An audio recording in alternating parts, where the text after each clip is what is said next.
Hello, I just wanted to go over today some ways that you can use the Wayne State Transfer Credit website. Of course, on the College of Pharmacy and Health Sciences website, we do have equivalency guides listed, which are very helpful, but also there's a more comprehensive guide that you can find here. So you can look at the website up here. It's wayne.edu/transfer credit, all one word.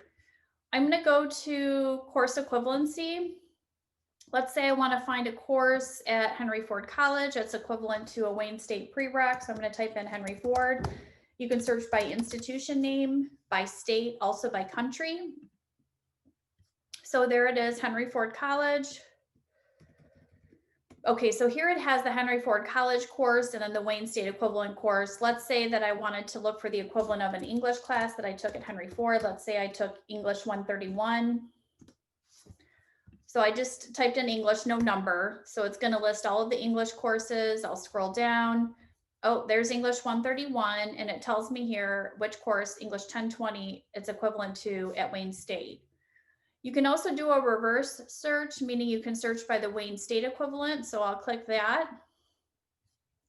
Let's say I wanted to find the equivalent of Bio 2870, which is Wayne State's Anatomy and Physiology, and figure out which class to take at Henry Ford. So I'm going to type in bio. Now you can see it has the Wayne State course on the left. I'm going to scroll down, find 2870. It's going to list here the course at Henry Ford. Sometimes in parentheses, it'll say 1 of 2, 2 of 2, just meaning you have to take both courses to meet the requirement. This is a pretty detailed guide. However, if you ever have questions, you can always reach out directly to someone at the college about a prerequisite course or the transfer credit department at Wayne State. Thank you.